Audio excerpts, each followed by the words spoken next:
The Mazda CX5 in particular has become quite popular for people who are looking for an all-round sports utility vehicle. Mazda has certainly upped its game in the looks department. I mean, look at this smooth flowing waistline, this gorgeous wheel arc, this brilliant color. This car stimulates all senses and is just begging to be driven. So let's get on with it and see if this car performs as brilliantly as it looks. Today, I'll be spending the day with Roslyn to find out why she chose it as her daily runner and how she owns the road with it.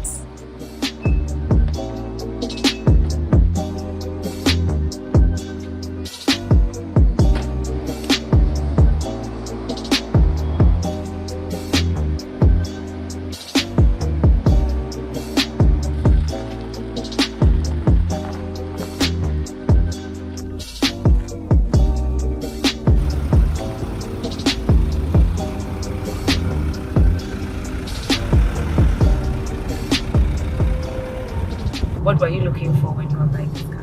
One, I wanted an SUV car, Sure. which can go in wherever part of the country without any problem of breaking down. Yeah. Secondly, the reason why I bought it, I wanted something that was going to be fuel friendly to me because of my nature of work. My nature of work is I'm a financial advisor, or rather some people call us the insurance agents. Okay. So I wanted something which could not really hit into my pocket. And so that's why I got into thinking that this Mazda CX5 diesel was the best for me.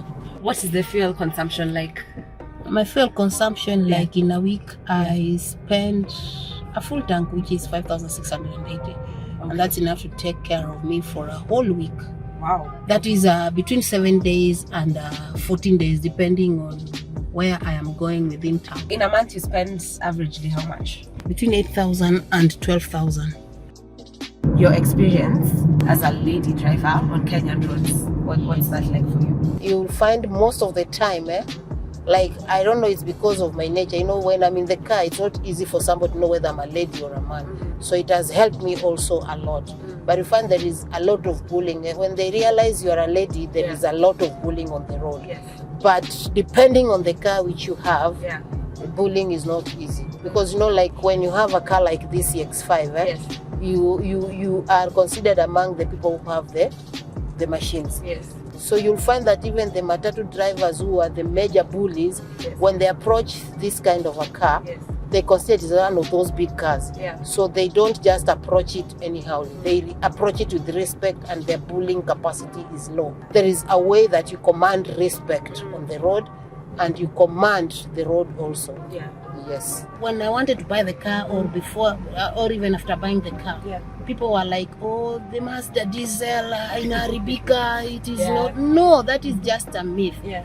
The only problem arises if you are not going to be keen and careful on the service. So on average, how much is your minor service? How My much does it cost you? Yeah. My minor service takes me about 6,800. You're very keen on servicing. Yes, on I'm time. very keen on service on time. Yeah. The moment it hits 4,000, I start being keen on it. When it hits 4,400, 4,500, I Yeah. always do my service when it is about 500 kilometers to service. When you need like spare parts, are Yes. you able to get them easily? Yes, I'm able to get it. Available? There are specific dealers who deal with the Mazda cars. Okay. So I just go to those dealers and you find. But you find that most of the time, since I bought this car, Yeah. I've only had to change the spares once. Oh, okay. Yes, and that one was on the shocks, and the shocks you can find anywhere. Okay. The shocks and there was a time also I had the bushes. Yeah. So that is the only time I've changed it. And that one I changed after all over a year, and the brake pads. Ah, so you've had this car for over a year. I've had this car for the last 1 year, 6 months. Oh, okay. 1.5 Yes. years. Nice. What's the thing you enjoy most about this car? The thing I enjoy most about this car is the cruising and the music. Ah, nice. You know, you cruise, Yeah. like even you see, like now if I try, Yeah. you see, Yeah. it's pick up, so it's fast, pick up, it's Yeah. very fast, Yeah. and the music itself also is cool. Yes. And that's the best thing, like music soothes the soul. Yes. So even if you are on a road trip or you're traveling a long distance, Yeah. you'll feel more soothed because the quality of music that comes from the car. Yeah. And because you do a lot of those trips, it's like the speakers are Bosch and it's Pioneer. So it's awesome. Yeah. Yeah. The music is awesome. Finally. Of course, but I know you've already said it. You advise any lady to buy this. Anytime. This is one kind of a car that makes you to be on top. Yeah. It makes you to be on top of everything. Because one, it will, as long as you maintain the service and you maintain the fuel capacity, you can see the size. It is sizable for a lady driver. It is comfortable. The space within it is also comfortable.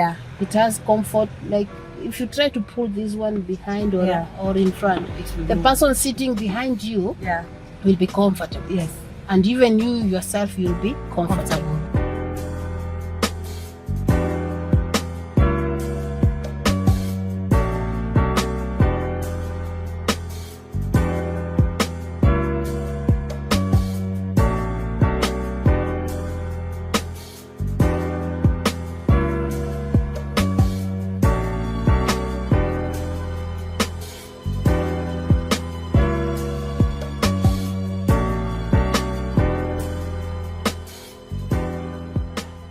The CX5 was voted Japan's Car of the Year for the 2012-2013 model year. It has 3 trim levels: Grand Touring, Touring, and Sport. The interior just surrounds you with sophistication. The seats are really comfortable for Nairobi's notorious traffic or even for a long trip. Yeah.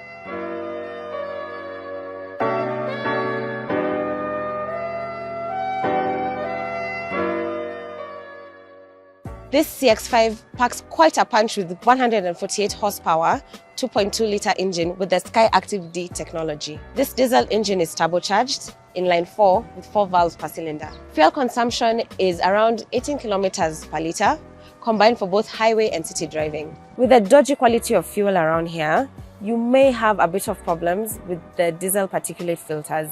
If you do decide to go for the diesel option, make sure you get your diesel at only trusted petrol stations.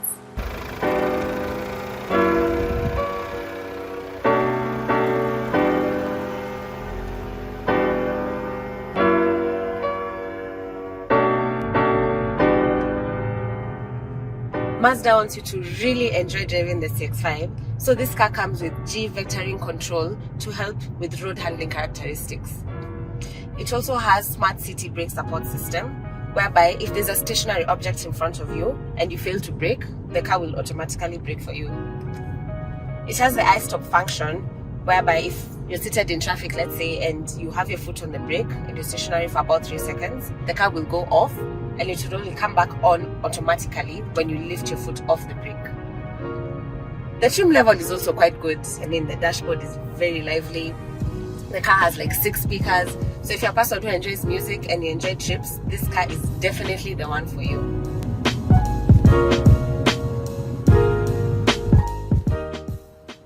Now, let's switch over to the old lady of SUVs, the venerable Toyota RAV4, and see how she's holding up to the competition.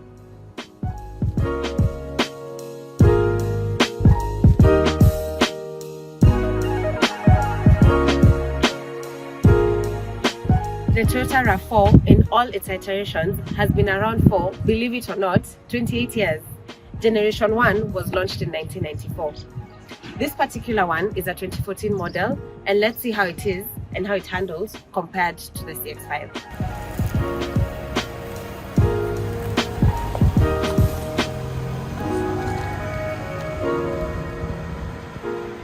In developing the RAV4, Toyota borrowed components tried and tested from models such as the Corolla, which provided the platform.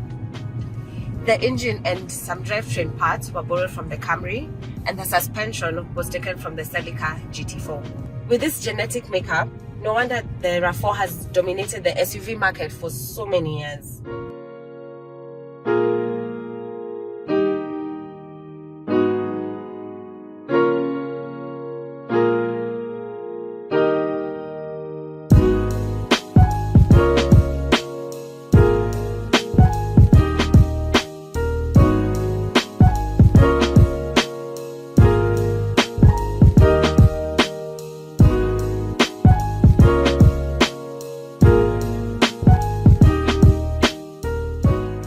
Toyota has really improved its build quality in terms of this SUV. I mean, look at the way the trim levels are done well, and the car is so spacious. At the front and at the back, there is a lot of legroom.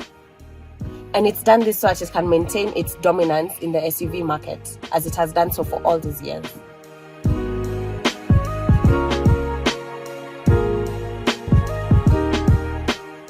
All in all, it's a very close contest between these two SUVs. The RAV4 may have higher initial costs of bringing the car in, but in the long run, in terms of maintenance and resale value, the RAV4 definitely is better than the CX5. The CX5, on the other hand, boasts of a nice design, it's beautiful to look at, and it's much better to drive. However, the higher mileage units might cost you a bit more than the RAV4 in terms of maintenance. So it comes down to which of these two SUVs will dent your budget more. I know my choice, and as you think about yours, I want to hand you over back to the girls of the garage.